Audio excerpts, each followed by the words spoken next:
Hello students, physics in easy way में आपका स्वागत है। फिजिक्स इन इजी वे के साथ हर कॉन्सेप्ट को समझना हुआ सबसे आसान। तो स्टार्ट करते हैं। इससे पहले मैं 2 वीडियोज अपलोड कर चुका हूँ पेपर सॉल्यूशन में। जिसने वो नहीं देखी है वो इस लिंक में क्लिक करके देख सकता है। और आज का हमारा लेक्चर स्टार्ट करते हैं। तो हमारा पहला क्वेश्चन है, आर हमको गिवन है, एक रिंग है। आर क्या है? रिंग है। इस तरह से कि हमको मेंशन है कि ए स्क्वायर की वैल्यू ए होती है। अगर मैं ए का स्क्वायर करूंगा तो मुझे ए मिलेगा, ऐसा क्वेश्चन मुझसे बोल रहा है, ठीक है। और जहाँ जो ए है वो रिंग के अंदर बिलोंग करता है। तो मुझे प्रूफ करना है कि अगर ए को मैं ए में ऐड करूँ तो मुझे 0 मिलता है। ये बेसिकली अलजेब्रा का एक बहुत सिंपल क्वेश्चन है, जहाँ ए क्या है, आर के अंदर किसी रिंग के अंदर बिलोंग करता है। तो देखो क्वेश्चन में मुझे गिवन है कि ए जो है वो रिंग के अंदर बिलोंग करता है। तो अगर ए रिंग के अंदर बिलोंग करेगा तो रिंग के अंदर मतलब क्या होता है, नंबर्स का एडिशन हो सकता है। तो ए को हम ए में ऐड कर सकते हैं। अगर ए रिंग के अंदर बिलोंग करता है तो रिंग में क्या होता है, एडिशन, 2 नंबर्स का एडिशन हो सकता है। तो अगर ए रिंग है तो ए को हम ए में ऐड कर सकते हैं। तो अगर ए रिंग के अंदर बिलोंग करता है तो ए को जब ए में ऐड करेंगे तो वो भी रिंग के अंदर बिलोंग करेगा। इसको बोलते हैं क्लोजर प्रॉपर्टी। क्या बोलते हैं? Closure property. यानी कि कोई नंबर है वो रिंग के अंदर बिलोंग कर रहा है, उस नंबर में हम कुछ दूसरा ऑपरेशन लगाकर किसी दूसरे नंबर के साथ उसको ऐड कर रहे हैं या मल्टीप्लाई कर रहे हैं या कोई भी ऑपरेशन लगा रहे हैं, तो जो वैल्यू निकल के आती है वो भी रिंग के अंदर बिलोंग करते हैं। इसको हम क्लोजर प्रॉपर्टी कहते हैं। तो यानी जब ए रिंग के अंदर बिलोंग कर रहा है तो ए प्लस ए भी रिंग के अंदर बिलोंग करेगा। अब देखो एक काम, देखो ध्यान से समझना, यहाँ पे हमको बोल रखा है कि ए का स्क्वायर ए होता है, जहां ए रिंग के अंदर बिलोंग करना चाहिए। अब देखो ए प्लस ए भी रिंग के अंदर बिलोंग कर रहा है, तो इसका मतलब ए प्लस ए का जब मैं स्क्वायर करूंगा तो वो भी मुझे ए प्लस ए मिलना चाहिए, बिकॉज रिंग की प्रॉपर्टी है। कोई भी एलिमेंट अगर आर के अंदर बिलोंग कर रहा है, उस एलिमेंट को लिख सकते हैं हम उस एलिमेंट का square equal to that element. यानी कि अगर कोई ए एलिमेंट है वो रिंग के अंदर बिलोंग कर रहा है तो उस एलिमेंट का स्क्वायर उसी एलिमेंट के इक्वल आ जाता है। तो यहां पर हमने शो कर दिया कि ए प्लस ए रिंग के अंदर बिलोंग कर रहा है, तो उसका मतलब ए प्लस ए का स्क्वायर भी क्या होगा, ए प्लस ए के इक्वल होगा। ये इस प्रॉपर्टी के अकॉर्डिंग हुआ। ए स्क्वायर इक्वल टू क्वेश्चन में गिवन था। अब ए प्लस ए का होल स्क्वायर कर सकता हूं मैं, A plus A multiply by A plus A, क्योंकि A plus A multiply by A plus A और ए प्लस ए का होल स्क्वायर हो जाएगा। यहां पर मैंने एज इट इज रहने दिया ए प्लस ए को। फिर यहां पे मैं कर रहा गया हूं, देखो इस ए प्लस ए को इस ए से मल्टीप्लाई करके यहां पर लिख रहा हूं, और फिर इस ए प्लस ए को इस ए से मल्टीप्लाई करके यहां पर लिख रहा हूं, और ये मैंने एज इट इज उतार दिया नीचे। अब मैं कर रहा हूं, देखो इस ए को इस ए से मल्टीप्लाई करके ए स्क्वायर बना रहा हूं, इस ए को इस ए से मल्टीप्लाई करके ए स्क्वायर बना रहा हूं, और इस ए को इस ए से मल्टीप्लाई करके ए स्क्वायर बना रहा हूं, और इस ए को इस ए से मल्टीप्लाई करके ए स्क्वायर बना रहा हूं, और यहां पर A plus A as it is रह रहा है। अब क्वेश्चन में मेंशन है कि अगर मैं ए का स्क्वायर करता हूं तो ए का स्क्वायर ए होता है, तो यहां पर ए स्क्वायर तो ए के इक्वल हो जाएगा, ये ए स्क्वायर भी ए के इक्वल हो जाएगा, ये स्क्वायर भी ए के इक्वल हो जाएगा, और ये स्क्वायर भी ए के इक्वल हो जाएगा। बाकी ये ऐसे ही रहेगा। अब देखो ये ए प्लस ए है, ये भी ए प्लस ए है, और ये भी ए प्लस ए है। तो मुझे करना क्या, देखो ए प्लस ए में मेरे को 0 ऐड करना है, बिकॉज किसी भी नंबर में अगर आप 0 ऐड करोगे तो वही नंबर मिलता है। 4 में 0 ऐड करोगे 4 मिलेगा, 5 में 0 ऐड करोगे 5 मिलेगा। तो ए प्लस ए में 0 ऐड करोगे तो ए प्लस ए ही रहेगा। तो बेसिकली मुझे करना क्या है, ए प्लस ए में 0 को ऐड करते हुए दिखाना, जो कि मैंने यहाँ दिखा दिया। यानी कि मैंने ए प्लस ए लिखा हुआ है यहाँ पर, फिर ये प्लस लगाया हुआ है, फिर ए प्लस ए लिखा हुआ है, फिर ए प्लस ए लिखा हुआ है, और फिर 0 लगा दिया मैंने यहाँ पर। अब मैं करूँगा क्या, देखो मैं इस ए प्लस ए को इस ए प्लस ए से कैंसिल करूंगा, पर मैं काटूंगा नहीं, मैं यहाँ लिखूंगा, देखो ये left cancellation law, cancellation law, left CL, left cancellation law. उससे क्या होता है, हम लेफ्ट के टर्म को काट सकते हैं दोनों साइड, तो मुझे बचेगा ए प्लस ए इक्वल टू 0। तो यहां से हम प्रूफ कर लेंगे। तो काफी इजी है। क्या करना है आपको, अगर ए रिंग के अंदर बिलोंग करता है तो ए स्क्वायर, ए प्लस ए भी रिंग के अंदर बिलोंग करेगा, ए स्क्वायर ए हो सकता है तो ए प्लस ए का होल स्क्वायर भी ए होगा। फिर इसको इस तरह से स्प्लिट करके हम यहाँ पर प्रूफ कर रहे हैं। काफी इजी प्रूफ ये है। चलते हैं नेक्स्ट क्वेश्चन की तरफ को। तो नेक्स्ट क्वेश्चन हमारा है, prove that A set of 2x2 matrices. हमें 2x2 की मैट्रिसेस का सेट दिया हुआ है। किसके ओवर दिया हुआ है, फील्ड के ओवर दिया हुआ है, रियल नंबर्स का। ध्यान रखना यहाँ पर रियल नंबर से, इमेजिनरी नंबर मेंशन नहीं है, रियल नंबर से। Is a ring with respect to addition and multiplication of matrix. हमें शो करना कि अगर हमारे पास क्या है, 2x2 की मैट्रिसेस का एक सेट है, तो वो सेट क्या होगा, वो सेट क्या होगा, वो सेट रिंग होगा किसके अंडर, मल्टीप्लिकेशन और एडिशन के अंदर वो रिंग होगा। ये हमको शो करना है। तो उससे पहले हमको ये मालूम होनी चाहिए। और लास्ट में भी पूछा हुआ है क्या ये इंटीग्रल डोमेन भी होगा, क्वेश्चन मार्क है, इंटीग्रल डोमेन होगा या नहीं होगा बताना है। तो सबसे पहले हमें रिंग प्रूफ करने के लिए पता होना चाहिए रिंग की क्या क्या प्रॉपर्टी होती है। तो किसी भी सेट को रिंग होने के लिए ये 5 प्रॉपर्टी सेटिस्फाई करना जरूरी होता है। जिसमें पहला होता है एडिशन एसोसिएटिव होना चाहिए, यानी कि ए प्लस बी प्लस सी को हम लिख सकते हैं ए प्लस बी प्लस सी, लेकिन इसमें पहले हम बी प्लस सी को सॉल्व करेंगे, इसमें पहले हम ए प्लस बी को सॉल्व करेंगे और रिजल्ट इक्वल आना चाहिए, ठीक है। तो सेकंड प्रॉपर्टी होनी चाहिए कम्यूटेटिव प्रॉपर्टी। क्या होनी चाहिए? Commutative property. तो कम्यूटेटिव प्रॉपर्टी में क्या है, ए को बी में हम ऐड कर रहे हैं, चाहे हम बी को ऐड में करें, ए में ऐड करें, सेम रिजल्ट आना चाहिए। यानी कि 1 को 2 में ऐड करोगे तो 3 मिलेगा, लेकिन 3 को 1 में ऐड करो तब भी आपको 2 ही मिलने वाला है। इसको बोलते हैं कम्यूटेटिव प्रॉपर्टी इन एडिशन। 1 को 2 में ऐड करो चाहे 2 को 1 में ऐड करो, रिजल्ट आपको 3 मिलेगा। थर्ड होना चाहिए एडिटिव आइडेंटिटी एग्जिस्ट करनी चाहिए, मतलब कि नंबर को एक ऐसे नंबर में ऐड करो कि यही नंबर रिपीट हो जाए। यानी कि जब हम किस 2 को 0 में ऐड करते हैं 2 मिलता है, 7 को 0 में ऐड करते हैं 7 मिलता है, 8 को 0 में ऐड करते हैं 8 मिलता है। तो 0 एक ऐसा नंबर है, उसको किसी भी नंबर में ऐड करो वही नंबर रिपीट हो जाता है। तो इस तरह के नंबर को बोलते हैं एडिटिव आइडेंटिटी बोलते हैं। तो यानी कि एडिटिव आइडेंटिटी एग्जिस्ट करनी चाहिए, यानी कि एक ऐसा एलिमेंट ऐड वहाँ पे एग्जिस्ट करना चाहिए जिसको किसी भी एलिमेंट में ऐड करें वही एलिमेंट रिपीट हो जाए। जैसे 0 को किसी में भी ऐड करो तो वही रिपीट हो जाता है। दूसरा मल्टीप्लिकेटिव एसोसिएटिव, यानी कि जैसे एडिशन में एसोसिएटिव था, ऐसे यहाँ पर अब बीच में मल्टीप्लिकेशन का साइन लग जाएगा। यानी कि A dot B dot C equals to A dot B dot C, यानी कि पहले बी डॉट सी को मल्टीप्लाई करोगे देन ए को मल्टीप्लाई करोगे, यहाँ पहले ए डॉट बी को मल्टीप्लाई करोगे देन सी को मल्टीप्लाई करोगे, सेम रिजल्ट आना चाहिए। जैसे कि मान लो 1 मल्टीप्लाई बाय 2 मल्टीप्लाई बाय 3 है, तो देखो पहले अब 2 को 3 से मल्टीप्लाई 6 आएगा, 6 को 1 से मल्टीप्लाई कितना आएगा? 6 आएगा। अब पहले एक काम करो, एक और 2 को मल्टीप्लाई, 2 1 जा 2, फिर 2 3 जा 6, दोनों 6 रिजल्ट सेम रिजल्ट देने वाले हैं आपको 6 6 का, ठीक है। तो इसको बोलते हैं मल्टीप्लिकेटिव एसोसिएटिविटी। फिर बोलते हैं डिस्ट्रीब्यूशन लॉ, यानी कि अगर ए को आप बी प्लस सी में ऐड करो तो इस ए को अंदर मल्टीप्लाई करोगे तो ए डॉट बी आएगा, इस ए को इससे मल्टीप्लाई करोगे तो हो जाएगा ए डॉट सी। इसको बोलते हैं लेफ्ट डिस्ट्रीब्यूशन लॉ। ऐसे आपका राइट डिस्ट्रीब्यूशन लॉ होता है, उसमें क्या होता है, ए को पीछे से मल्टीप्लाई करते हैं बी में तो बी डॉट ए हो जाता है, ए को पीछे से मल्टीप्लाई करते हैं सी में तो सी डॉट ए हो जाता है। तो इसको बोलते हैं राइट डिस्ट्रीब्यूशन लॉ। तो लेफ्ट डिस्ट्रीब्यूशन लॉ और राइट डिस्ट्रीब्यूशन लॉ दोनों होल्ड करने चाहिए रिंग प्रूफ करने के लिए।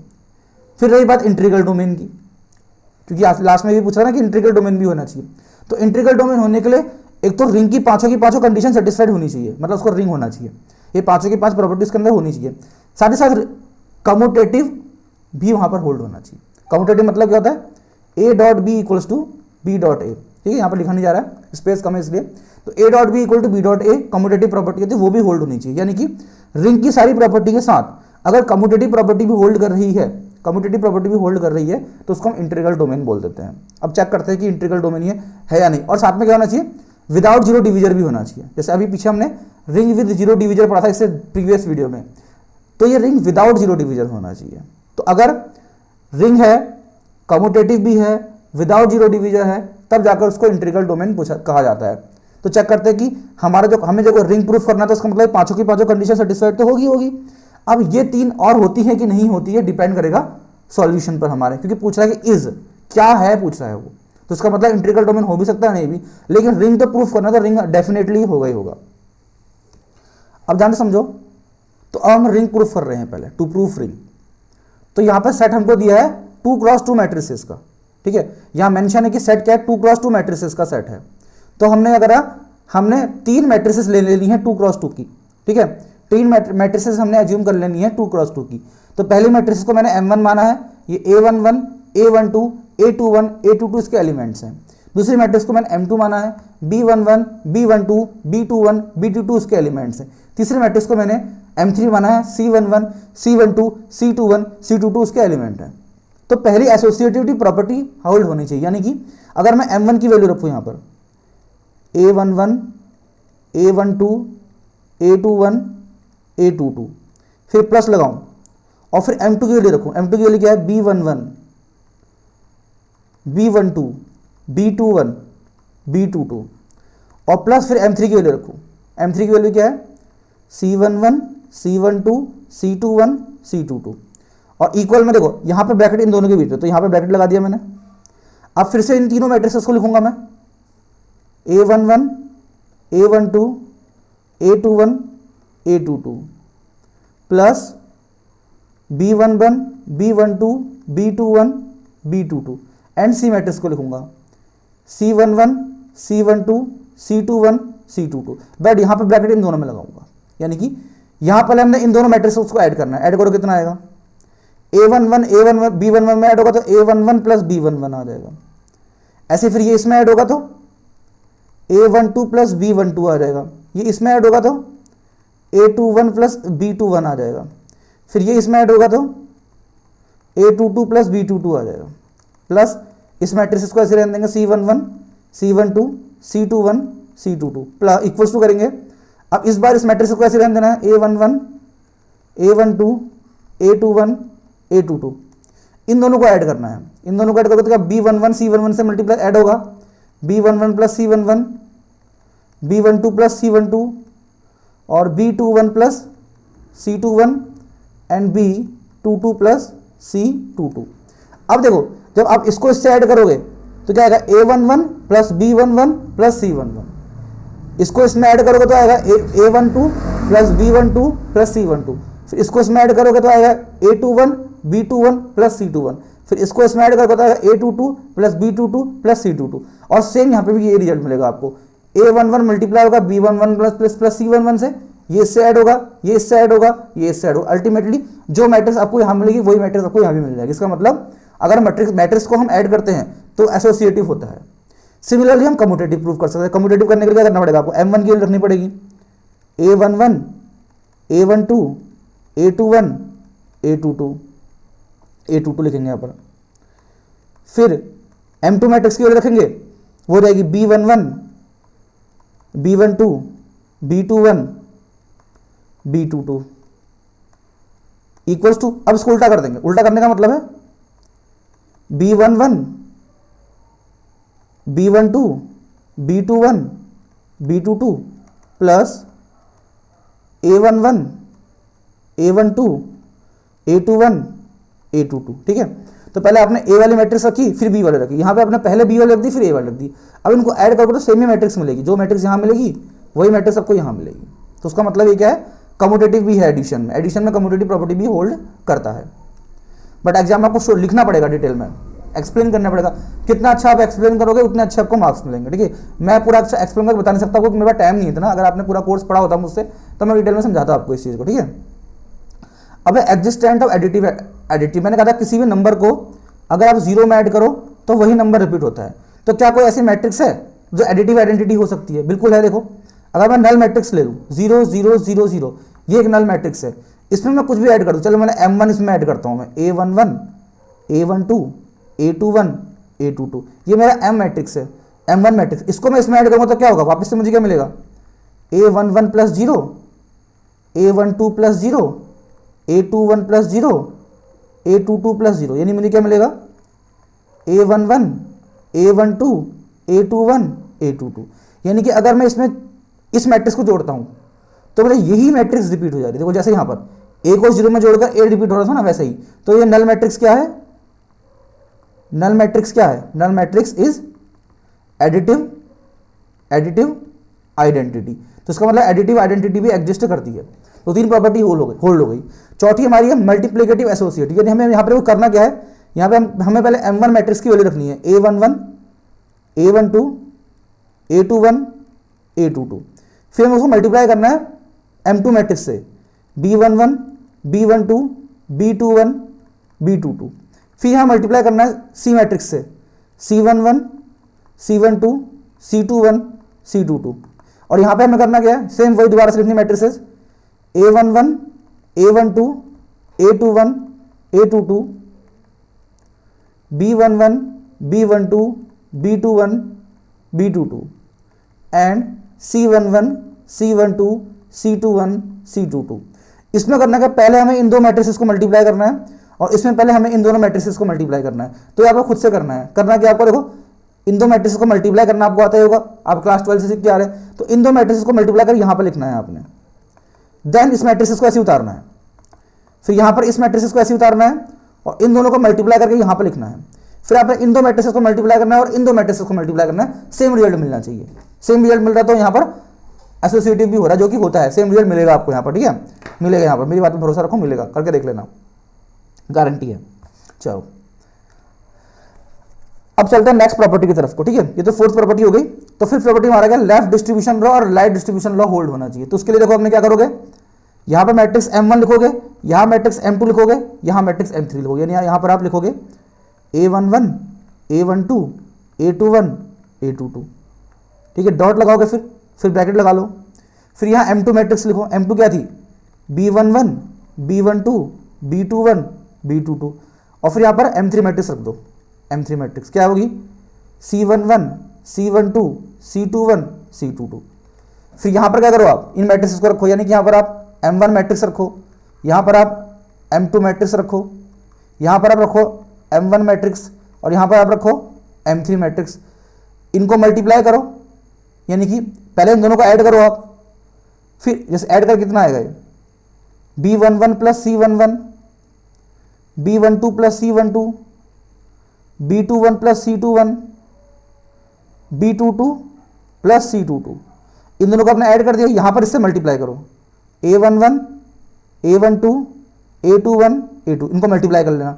यहाँ पर क्या करोगे आप, इन दो मैट्रिक्स को मल्टीप्लाई करके यहाँ लिखोगे, इन दो मैट्रिक्स को मल्टीप्लाई करके यहाँ लिखोगे, फाइनल दोनों को ऐड कर दोगे, तो जो रिजल्ट यहाँ मिलेगा वो रिजल्ट यहाँ मिलेगा। खुद से ट्राई करना है आपको, समझ लो क्या ट्राई करना। देखो पहले आप M2 M3 को ऐड करोगे, फिर M1 मैट्रिक्स को उससे मल्टीप्लाई कर दोगे, M1 मैट्रिक्स को उससे मल्टीप्लाई कर दोगे आप। यहाँ पर क्या करोगे आप, M1 M2 को ऐड मल्टीप्लाई करोगे, M3 M1 को मल्टीप्लाई करोगे, दोनों को ऐड कर दोगे। उसके बाद दोनों सेम रिजल्ट देने चाहिए। अगर सेम रिजल्ट दे रहे हैं तो यहाँ पर लेफ्ट डिस्ट्रीब्यूशन लॉ लगता है, और लगता है, आप प्रूफ करके ना हो जाएगा। ऐसे यहाँ पे भी करना है आपने। यहाँ पे करना है क्या, आपने पहले M2 मैट्रिक्स लिखनी है जो उसकी वैल्यू होती है, फिर प्लस करना है उसमें M3 मैट्रिक्स को, फिर जो आएगा उसको M1 में मल्टीप्लाई कर देना है। यहाँ पर आपने पहले M2 को M1 से मल्टीप्लाई करना है, M3 को M1 से मल्टीप्लाई, जो आएगा उन दोनों को आपने जोड़ देना है। दोनों इक्वल रिजल्ट देते हैं और देनी भी चाहिए, आप प्रूफ करके देख लेना। तो इसका मतलब यहाँ पर क्या होता है, गिवन सेट रिंग हो गया।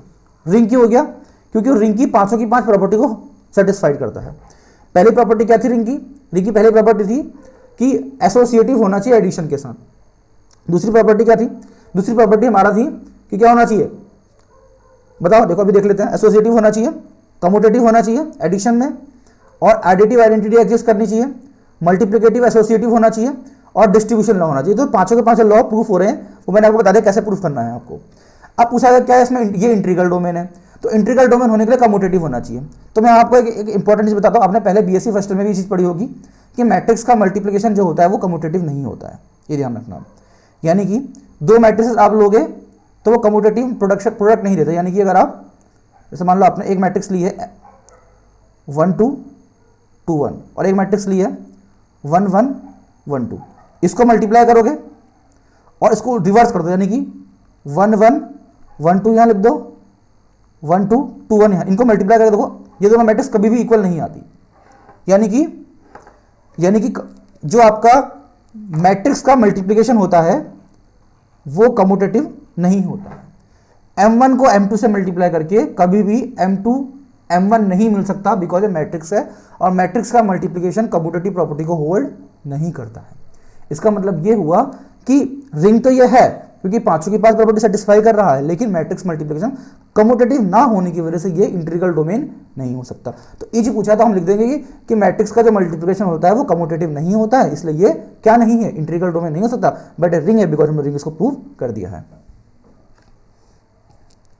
ओके, तो नेक्स्ट थ्योरम हमारे पास है कि एवरी सब group of a cyclic group is cyclic. तो यानी कि हमें प्रूफ करना है जो सब ग्रुप होता है, सब ग्रुप जो होता है वो क्या होता है, साइक्लिक होता है।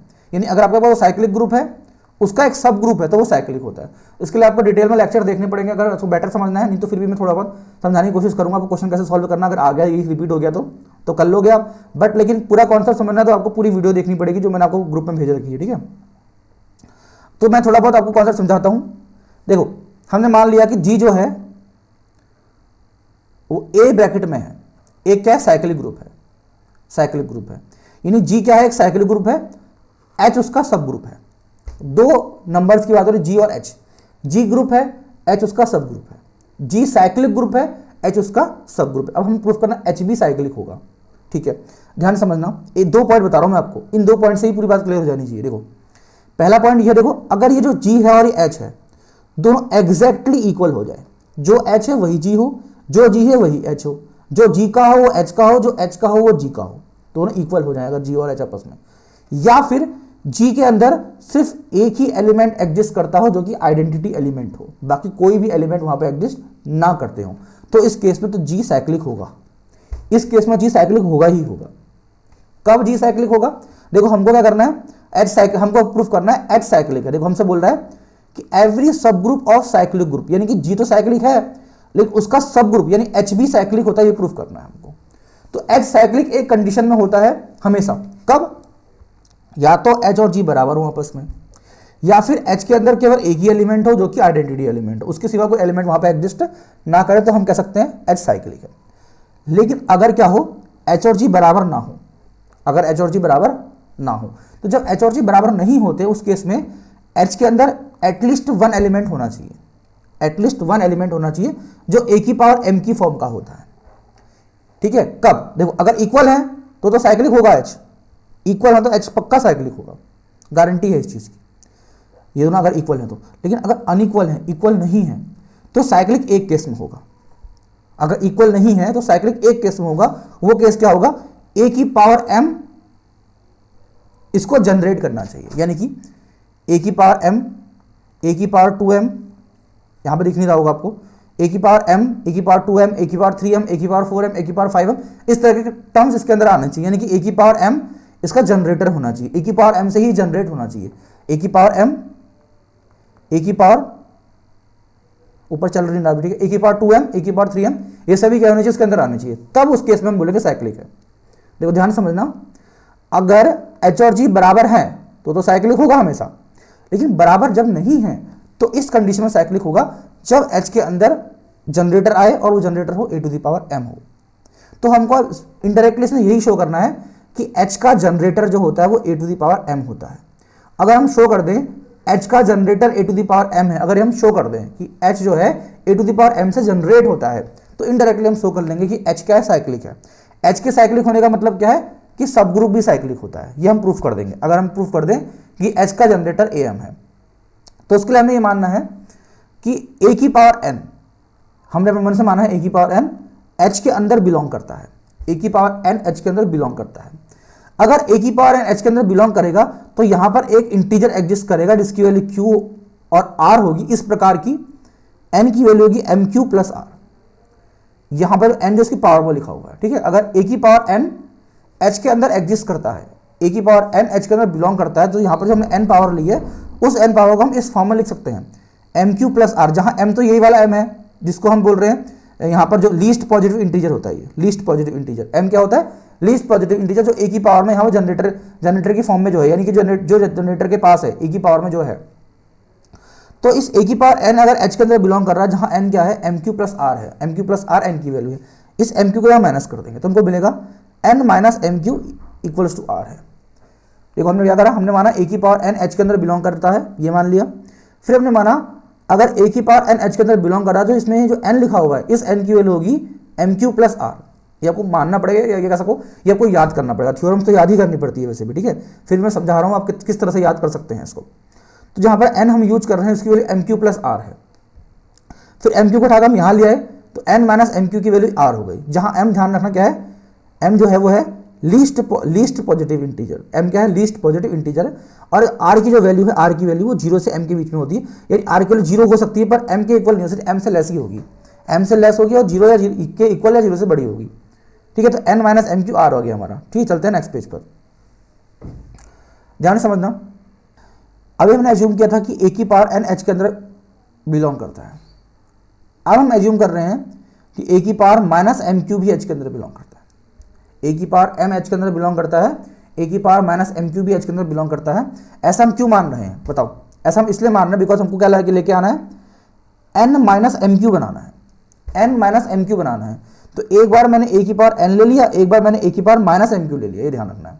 एक बार एन की पावर मैंने एम ले लिया, एक बार मैंने एन की पावर माइनस एम क्यू ले लिया। देखो ए की पावर एन एच के अंदर बिलोंग करता है, ए की power minus M Q H के अंदर बिलोंग करता है। तो अगर ये एलिमेंट इस एच के अंदर बिलोंग करता है और ये एलिमेंट एच के अंदर बिलोंग करता है तो इन दोनों का प्रोडक्ट भी एच के अंदर बिलोंग करेगा। ये प्रॉपर्टी होती है सब ग्रुप की, सब ग्रुप की प्रॉपर्टी होती है कि कोई एलिमेंट अगर सब ग्रुप के अंदर बिलोंग कर रहा है, एक दूसरा एलिमेंट भी सब ग्रुप के अंदर बिलोंग कर रहा है, तो उनका प्रोडक्ट भी सब ग्रुप के अंदर बिलोंग करेगा। इसको क्लोजर प्रॉपर्टी कहते हैं, तो थोड़ी देर पहले बताई थी मैंने आपको अभी। तो ए की पावर एन अगर एच के अंदर बिलोंग कर रहा है, ए की power minus M Q H के अंदर बिलोंग कर रहा है, तो इसका मतलब है कि ए की पावर एन डॉट इन दोनों का प्रोडक्ट यानी ए की पावर डॉट ए की पावर एन डॉट ए की पावर माइनस एम क्यू भी एच के अंदर बिलोंग करेगा। पावर को अगर हम ऐड कर दें तो N minus M Q power में आ जाएगा। और एन माइनस एम क्यू किसके इक्वल है? किसके इक्वल है एन माइनस एम क्यू? बताओ एन माइनस एम क्यू किसके इक्वल है? अभी थोड़ी देर पहले हमने लिखा था N minus M Q R के इक्वल है। किसके इक्वल है? आर के इक्वल है। ये देखो यहाँ पे लिखा है हमने कि N minus M Q equal to R है। तो यहाँ पर इस एन माइनस एम क्यू के बदले हम आर लिख देंगे। तो A to the power R H के अंदर बिलोंग कर रही है। अब ध्यान समझना, ए की पावर एन भी एच के अंदर बिलोंग कर रहा है, ए की पावर माइनस एम क्यू भी एच के अंदर बिलोंग कर रही है, और ए की पावर आर भी एच के अंदर बिलोंग कर रही है। यहाँ पर आर को हमको जीरो चूज करना पड़ेगा। जीरो इसलिए चूज करना पड़ेगा बिकॉज यहाँ पर जो एम यूज कर रहे हैं वो क्या है? लीस्ट पॉजिटिव इंटीजर है, और एम को लीस्ट पॉजिटिव इंटीजर बनाने के लिए आर की मिनिमम वैल्यू लेनी पड़ेगी आपको। एम देखो यहाँ पर लिखा हुआ है हमने क्लियरली, एम क्या है? एम एक लीस्ट पॉजिटिव इंटीजर है। क्या है एम? लीस्ट पॉजिटिव इंटीजर है। ठीक है, एम है लीस्ट पॉजिटिव इंटीजर। तो एम को लीस्ट पॉजिटिव इंटीजर बनाने के लिए आर की मिनिमम वैल्यू रखनी पड़ेगी, और आर की मिनिमम वैल्यू जीरो होती है और मैक्सिमम वैल्यू एम से कम होती है। तो मिनिमम वैल्यू जीरो रखनी पड़ेगी आर की। तो अगर आर के लिए जीरो हो जाए तो ये टर्म हट जाएगा, ये टर्म हट जाएगा, ये जीरो हो जाएगा। तो N minus M Q equal to zero बचेगा। समझे आप? आर के लिए अगर जीरो करते हैं हम तो N minus M Q zero बनेगा। तो आर को हमने जीरो कर दिया, आर को जीरो करने के बाद N minus M Q zero बना। तो ऐसे एन की वैल्यू मिलेगी हमको एम क्यू, एन की वैल्यू क्या मिलेगी? M Q. अब ध्यान समझना, हमने ये माना था ए की पावर एन एच के अंदर बिलोंग करता है। ए की पावर एन किसके अंदर बिलोंग करता है? एच के अंदर बिलोंग करता है। और एन किसके इक्वल आ गया? अब एम क्यू के इक्वल आ गया। तो एन की जगह पर हम रख देंगे एम क्यू, एन की जगह पर हम रख देंगे एम क्यू रख देंगे। ठीक है, अब देखो इस ए की पावर एम क्यू को मैं लिख सकता हूं ए की पावर एम की whole power Q, because multiply का तो वही आएगा ना। देखो यहां से ये चीज शो हो गई कि ए एन जो है देखो एच के अंदर है, ए एन एच के अंदर है, और ए एन को हम लिख सकते हैं ए की पावर एम की पावर क्यू, यानी कि क्यू की वैल्यू अगर मैं 0 1 2 3 रखूं तो ए की पावर एम की पावर 0 आ जाएगा, ए की पावर एम की पावर 1 आ जाएगा, ए की पावर एम की पावर 2 आ जाएगा, ए की पावर एम की पावर 3 आ जाएगा। यानी कि अगर मैं क्यू की वैल्यू 0 रखूँ तो ये आ जाएगा, 1 रखूँ तो ये आ जाएगा, 2 रखूँ तो ये आ जाएगा, 3 रखूँ तो ये आ जाएगा। तो अल्टीमेटली जो हमारा एच है वो किससे जनरेट हो रहा है? वो ए की पावर एम से जनरेट हो रहा है। ए की पावर एम 0, ए की पावर एम 1, ए की पावर एम 2, ए की पावर एम 3, ए की पावर एम 4, यानी कि ए की पावर एम क्या है? जनरेटर है। यानी एच का जनरेटर कौन है? ए की पावर एम। और मैंने कहा था अगर हम ये प्रूफ कर दें ए की पावर एम एच का जनरेटर है तो एच क्या होगा? साइक्लिक होगा। तो इस तरह से हम इस थ्योरम को प्रूव कर सकते हैं। आप लोग याद कर लेना इस थ्योरम को। ठीक है, चलते हैं आगे। नेक्स्ट हमारा थ्योरम है prove that a subgroup H of a group G, यानी कि एक ग्रुप जी है उसका एक सब ग्रुप एच है। नॉर्मल सब ग्रुप होता है, नॉर्मल सब ग्रुप होता है कब? जब क्या? Product of two right coset of H is again a right coset. देखो ये वही थ्योरम है जो हमने इससे पहले के लेक्चर में यूज करी थी एक क्वेश्चन को प्रूफ करने के लिए। वो क्वेश्चन क्या था? N A B equals to N A into N B. ऊपर लिखा नहीं जा रहा है, N A into N B, N A into N B. अगर आपको याद होगा मैंने आपको बताया था कि एन ए बी को हम N A into N B लिख सकते हैं बिकॉज ये राइट कोसेट है, और दो राइट कोसेट का प्रोडक्ट हमेशा एक राइट कोसेट होता है। याद होगा अगर आपको। ठीक है, तो क्वेश्चन में जो ये निकल के आया है ये भी यही कहना चाह रहा है आपसे कि प्रूफ करो product of any two right coset of H is again a right coset. तो अल्टीमेटली हमें सुबह करना है एच ए को एच बी से मल्टीप्लाई करें तो एच ए बी आना चाहिए। एच ए एक राइट कोसेट है, एच बी एक राइट कोसेट है, इनका प्रोडक्ट भी एक राइट कोसेट बनता है। जैसे यहाँ पे बन रहा है देखो N A N B equals to N A B, but यहाँ पे एन ए के बदले एच ए है, एन बी के बदले एच बी है, और एन ए बी के बदले एच ए बी है। तो हमको अल्टीमेटली ये प्रूफ करना है इसमें। अगर ये हम प्रूफ कर देंगे तो हमारा काम बन जाएगा। तो पहले मैंने माना जो एच जो है वो क्या है? जी का नॉर्मल सब ग्रुप है। यहाँ पर दिया नॉर्मल सब ग्रुप है। ठीक है, तो जो एच है वो जी का नॉर्मल सब ग्रुप है। ये क्या होता है नॉर्मल सब ग्रुप की डेफिनेशन आपको पढ़नी है, डिटेल में पढ़ना है तो आपको वीडियो देखनी पड़ेगी, अदरवाइज तो फिर आपको रट्टा मारना जैसे ही हो जाएगा ना। जब तक उन्हें पढ़ा नहीं तो समझ में आएगा भी नहीं आपको। तो एच जो है वो जी का नॉर्मल सब ग्रुप है, और मैं मान रहा हूँ कि ए बी एलिमेंट है वो जी के अंदर बिलोंग करते हैं। एच जी का नॉर्मल सब ग्रुप है और ए भी दो एलिमेंट है जो जी के अंदर बिलोंग करते हैं। तो नॉर्मल सब ग्रुप की डेफिनेशन होती है कि H A equals to H B. इसको बोलते हैं राइट कोसेट, इसको बोलते हैं लेफ्ट कोसेट। तो right coset equal to left coset, and ये देखो ये राइट कोसेट है, ये लेफ्ट कोसेट है। एच ए और एच बी दोनों राइट कोसेट है, मतलब जिसमें इधर की साइड राइट साइड ए है, राइट साइड बी है, वो राइट कोसेट है। इसमें लेफ्ट साइड ए है और लेफ्ट साइड बी है, वो लेफ्ट कोसेट है। तो नॉर्मल सब ग्रुप की डेफिनेशन क्या होती है कि H A equals to A H, इन सबको मैं एच करता हूँ पहले, चलो रहने दो। H A equal to A H और H B equal to B H, यानी कि left right coset is equal to left coset is equal to right coset. ये होती है नॉर्मल सब ग्रुप की डेफिनेशन। नॉर्मल सब ग्रुप के लिए लेफ्ट कोसेट और राइट कोसेट इक्वल होते हैं आपस में, ठीक है। अगर मैं देखो एच ए को मल्टीप्लाई करो एच बी से, देखो मुझे इसका प्रोडक्ट निकालना है, एच ए का एच बी का इतना आना चाहिए।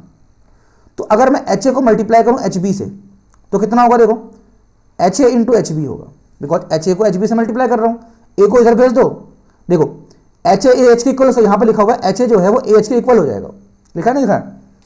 तो इस एच ए के बदले मैंने यहाँ पर एच रख दिया, बिकॉज एच ए जो है वो ए एच के इक्वल है, तो इसलिए एच ए के बदले क्या रख दिया, एच रख दिया। क्यों रखा, क्योंकि यहाँ पर लिखा हुआ है कि एच ए जो है वो ए एच के इक्वल है। तो जब एच ए एच के इक्वल है तो यहाँ पर जो एच ए है उसकी जगह हम क्या लगा देंगे, उसकी जगह हम एच रख देंगे, यहाँ पर जो ए एच है ये वही रख देंगे, ठीक है। अब ध्यान समझना सभी लोग। तो देखो एच ए को मैं किसके इक्वल कर रहा हूँ, ए एच के इक्वल। ऐसा क्यों कर रहा हूँ, बिकॉज यहाँ पर लिखा हुआ है एच ए और ए एच इक्वल होता है नॉर्मल सब ग्रुप के लिए। नॉर्मल सब ग्रुप के लिए left coset right coset equal होते हैं। अगर left coset right coset equal है तो मैंने अगर यहाँ पर इस राइट कोसेट के बदले लेफ्ट कोसेट लिख दिया, ठीक है, और ये एच बी को ऐसे रहने दिया। अब करना क्या है, मुझे इस एच और इस एच को आपस में मल्टीप्लाई कर देना, ठीक है। उसके बाद मुझे करना है इस एच एच को पहले लिखना है, इस ए को बाद में लिखना है। तो एच एच को पहले लिख दिया, ए को बाद में लिखना है। देखो मेरा आधा काम तो हो गया। देखो एच ए और एच बी को जब मल्टीप्लाई करूंगा तो किसके इक्वल आएगा, एच ए बी के आएगा। लेकिन मेरा एच ए और एच बी को मल्टीप्लाई करने के बाद एच एच ए बी आ रहा है। क्या आ रहा है, H H A B, but मुझे खाली सिंगल एच लेके आना, मेरे पास डबल एच आ रहा है, तो मुझे शो करना पड़ेगा डबल एच सिंगल एच के इक्वल है, यानी मुझे शो करना एच एच एच के इक्वल है। अगर मैं शो कर दूंगा तो मेरी थ्योरम पूरी हो जाएगी। क्या करा मैंने, एच ए और एच बी को मल्टीप्लाई किया, एच ए एच के इक्वल होगा, बिकॉज ये नॉर्मल सब ग्रुप है। नॉर्मल सब ग्रुप के left coset right coset equal होते हैं, ठीक है। फिर मैंने इस एच को मल्टीप्लाई करा आपस में, एच एच को पहले लिखा, ए को बाद में लिखा। ऐसा करने के बाद मेरा H A multiply by H B equal to H H A B हो गया।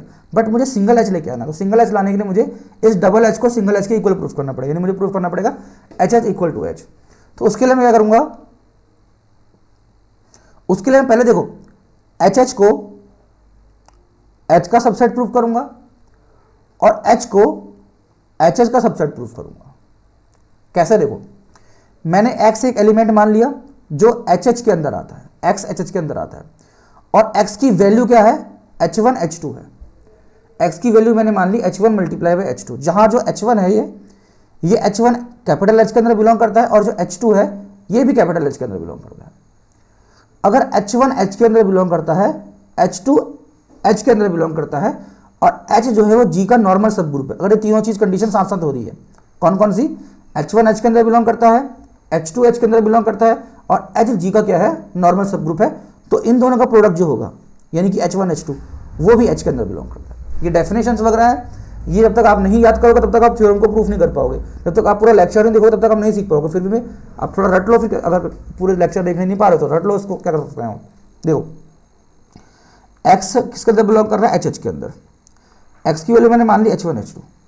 अगर h1 H के अंदर बिलोंग कर रहा है, h2 H के अंदर बिलोंग कर रहा है, और h क्या है, नॉर्मल सब ग्रुप G का है, तो इनका प्रोडक्ट भी H के अंदर बिलोंग करेगा, यानी कि h1 h2 H के अंदर बिलोंग कर रहा है। अब जब h1 h2 H के अंदर बिलोंग कर रहा है और h1 h2 की वैल्यू x है, तो जब h1 h2 H के अंदर बिलोंग कर रहा है तो x भी H के अंदर बिलोंग करेगा, बिकॉज h1 h2 की वैल्यू भी क्या है, x है।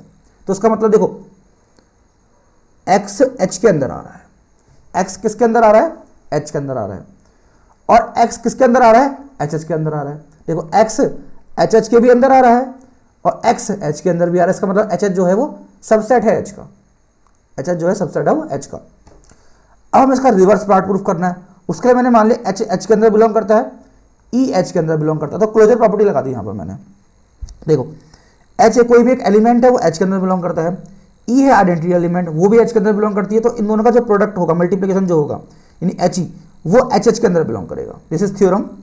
अगर H के अंदर बिलोंग करता है, आइडेंटिटी एलिमेंट H के अंदर बिलोंग करता है, तो इस एलिमेंट का और इस आइडेंटिटी एलिमेंट का प्रोडक्ट इन दोनों के प्रोडक्ट के अंदर बिलोंग करेगा, HH के अंदर बिलोंग करेगा। अब किसी नंबर को आइडेंटिटी एलिमेंट से मल्टीप्लाई करते हैं तो वही नंबर रिपीट हो जाता है, तो H को जब E से मल्टीप्लाई करो तो H रिपीट हो जाएगा। देखो इस H किसके अंदर है, HH के अंदर है, H किसके अंदर है, HH के अंदर, और H क्या है, स्मॉल h, तो यहाँ पे मैं स्मॉल h रख सकता हूँ। तो स्मॉल h किसका एलिमेंट है, स्मॉल h जो है वो HH का एलिमेंट है। यहाँ से ये प्रूफ होता है, यानी कि स्मॉल h जो है एच का सबसेट है। देखो एच का सबसेट है और एच का सबसेट है। ये दोनों कंडीशन साथ साथ तभी पॉसिबल है जब एच और एच आपस में इक्वल हो जाए, अदरवाइज पॉसिबल नहीं है। यानी कि एच का सबसेट है और एच का सबसेट है। ये दोनों यानी कि एक 4 के अंदर बिलोंग कर रहा है, 4 1 के अंदर बिलोंग कर रहा है, ये तभी पॉसिबल है जब दोनों इक्वल हो जाए आपस में। तो यहाँ पर देखो एच जो है हमारा वो एच के इक्वल है, तो यहाँ पर हम क्या कर सकते हैं, एच के इक्वल एच के बदले हम यहाँ पर एच रख सकते हैं। देखो यहाँ पर एच रख देंगे तो हमारी थ्योरम प्रूफ हो जाएगी, H B equals to H A B. ये थ्योरम हमारी प्रूफ हो जाएगी। इसके बाद 2 क्वेश्चन बने हुए हैं। ये वाला कार्डिनल मेथड तो मैंने करवा दिया है, यूट्यूब में देख लेना। और ये क्वेश्चन जो है ये अब कायले थ्योरम है, जो जिसका लिंक मैंने आपको दे दिया, तो कायले थ्योरम को उसी लिंक से पढ़ लेंगे, ठीक है। तो बाकी पूरा पेपर मैंने सॉल्व करवा दिया है। अब नेक्स्ट में हम डिफरेंशियल का पेपर सॉल्व करेंगे।